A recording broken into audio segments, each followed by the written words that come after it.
معزز خواتین و حضرات، بہت بہت شکریہ کہ آپ نے مجھے اس اہم پروگرام کا حصہ بنایا۔ دیکھیے، جو انسان ہے نا، یہ اللہ تعالیٰ کی جو تخلیق کا شاہکار ہے، اور اسی 5 یا 6 فٹ کے اس جسم کے اندر جتنے کیمیائی، کیمیکل اور فزیکل اور الیکٹریکل ایکٹیویٹیز ہو رہی ہیں، اگر آپ اس کو ایک باہر پھیلا کر کسی فیکٹری میں لگانے کی کوشش کریں تو شاید اتنے بڑے ہال کے اندر وہ فیکٹری نہیں لگ سکتی جس میں انسان کے جگر کے اندر جو کام ہو رہا ہے وہ اس فیکٹری میں ہو سکتا۔ اچھا، اب یہ جو اتنا خوبصورت، یعنی ایک جسے کہتے ہیں نا لقد خلقنا الانسان فی احسن تقویم، اتنی پرفیکشن کے ساتھ اللہ تعالیٰ نے یہ جو جسم ہمیں بنایا ہے، اس جسم کے کام کرنے کے لیے اس کا ایک فیول بھی بنایا ہے۔ جیسے اگر آپ ایک موٹر سائیکل خریدتے ہیں تو ان کا مینوفیکچرر آپ کو بتاتا ہے کہ اس میں یہ والا پیٹرول ڈلے گا۔ اسی طریقے سے انسان کے جسم کو چلانے کے لیے جو فیول ہے وہ خوراک ہے۔ خوراک کی حیثیت، حالانکہ خوراک کا کچھ کلچرل تعلق بھی ہے، علاقائی تعلق بھی ہے، کچھ خوراک کچھ علاقے کے ساتھ مخصوص ہوتی ہے، اس کا کچھ ریلیجس تعلق بھی ہے سارا، لیکن اصل میں خوراک سمجھنے کے لیے صرف فیول ہے جو اس باڈی کو چلانے کے لیے ہے۔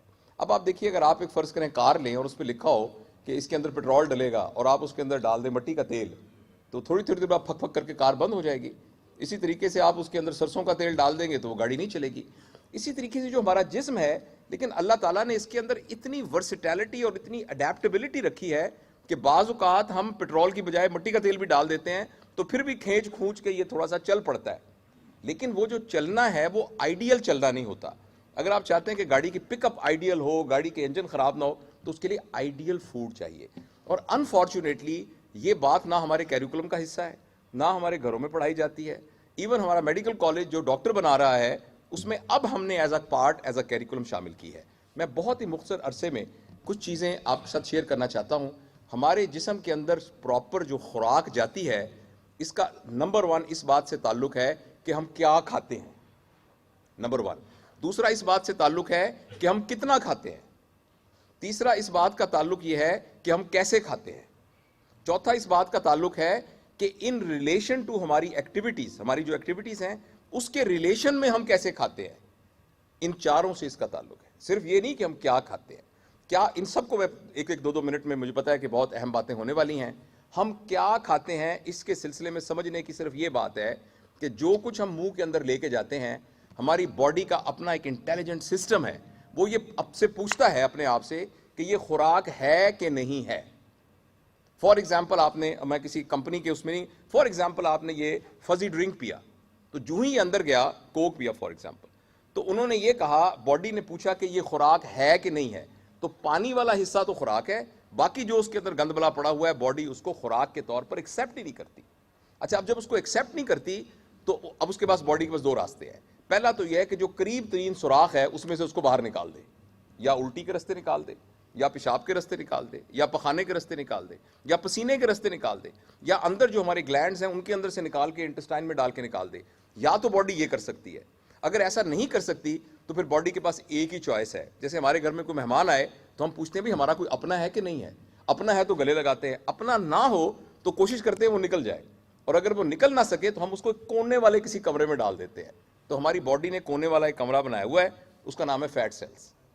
تو ہم میں سے میرے سمیت جس کی توند نکلی ہوئی ہے، تو وہ بنیادی طور پر خوشحالی کی علامت نہیں ہے، بلکہ وہ جنک یارڈ ہے، وہ سٹور ہے جس کے اندر باڈی نے محنت کر کے خوراک کو گھسایا ہوا ہے، اور وہ فیٹ سیلز کے اندر وہ غلط چیزیں پڑی ہوئی ہیں جن کو ہم نے خوراک سمجھ کے کھایا تھا۔ اچھا، اب جو وہ غلط چیزیں وہاں پڑی ہوں گی تو وہاں کوئی نہ کوئی انتشار تو مچائیں گی، کوئی انفیکشن کاز کریں گی، اور سب سے خطرناک بات یہ ہے کہ وہ اندر ٹاکسنز پیدا کرتی ہیں جو بعد کے اندر کارسینوجن بن کے کینسر بھی پیدا کرتے ہیں، اور وہ آہستہ آہستہ نقصان پہنچاتے رہتے ہیں۔ تو پہلی بات تو یہ ہے کہ کیا کھانا ہے، جو کچھ ہم نے کھانا ہے وہ خوراک ہونی چاہیے۔ کیسے پتہ لگے گا کہ وہ خوراک ہونی چاہیے؟ جو چیز زندہ ہے اور اوریجنل ہے وہ خوراک ہے۔ مثلا آپ نے کھیرا کھایا، وہ اوریجنل ہے اور زندہ ہے اور خوراک ہے۔ آپ نے دالیں کھائیں، وہ خوراک ہے۔ آپ نے آٹا کھایا، وہ خوراک ہے۔ آپ نے پانی پیا، وہ خوراک ہے۔ اور جتنی دیکھیں، یہ جو پوری کی پوری ہماری ایک پروجنی ہے نا، کہ ایک کائی سے زندگی شروع ہوئی تھی اور انسان جو اس کی اشرف ہے، اس سارے کے دوران جو چیز زندگی میں ہم سے جتنی دور ہے اتنی وہ ہماری بہتر خوراک ہے۔ یعنی آپ نے گھاس کھایا, پتے کھائے, آپ نے سلاد کھایا, مولیاں کھائیں, گاجریں, جتنی جتنی ہمارے قریب قریب آتی جائے گی. مثلا آپ نے اس کا کٹے کا گوشت کھایا, آپ نے کوئی اور یعنی خونخوار جانور کا گوشت کھایا, اور کسی گوشت کھایا, جتنی جتنی وہ چیزیں ہمارے قریب آتی جائیں گی اتنی اتنی وہ ہماری باڈی کی میموری کے ساتھ کلیش کریں گی. تو پہلی تو یہ ہے نشانی, جتنا ہو سکتا ہو اینیمل پارٹ کو اپنی باڈی سے نکالنا چاہیے, جتنا ہو سکے ویجیٹیبل پارٹ سے. اور کوئی بھی ویجیٹیبل ایسی نہیں ہے جس کے اندر کاربوہائیڈریٹ, پروٹین, منرلز, وائٹامن پورے نہ ہوتے ہوں. تو پہلی بات کیا کھانا ہے وہ یہ ہے. نمبر 2 کتنا کھانا ہے. ہم میں سے آلموسٹ ہر شخص, میں تو اپنے بارے میں کہہ سکتا ہوں جتنی میری ضرورت ہے میں اس سے زیادہ کھا رہا ہوں. آپ کبھی اپنی خوراک کو آدھا کر دیں تو آپ دیکھیں گے کہ آپ کی وائٹلٹی بڑھ جائے گی, آپ کی انرجی بڑھ جائے گی. تو کتنا کھانا ہے اس کا بھی ہمیں ایک حساب رکھنا پڑے گا. تیسرا یہ کہ کیسے کھانا ہے. کیسے کھانے میں یہ ہے کہ آپ نے لقمہ منہ میں ڈالا اور بغیر چبائے اس کو کر لیا کیونکہ جلدی میں تھے آپ. تو اللہ تعالیٰ نے اتنا زبردست منہ میں نظام رکھا تھا کاربوہائیڈریٹ کو ڈائجسٹ کرنے کا, اس کو تو ہم نے استعمال ہی نہیں کیا.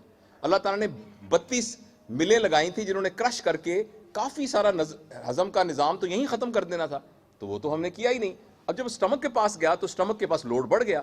جب وہ لوڈ بڑھ گیا تو اس نے اپنی جان چھڑانے کے لیے انڈائجسٹڈ انٹسٹائن میں پھینک دیا. تو اس طریقے سے باڈی کا پورا سسٹم متاثر ہونے لگا.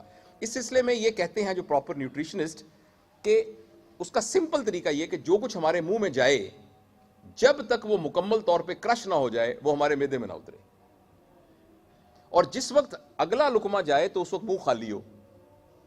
اگر آپ ایسا کیلکولیٹ کریں گے تو 25 منٹ لگیں گے تقریباً کھانا کھانے میں.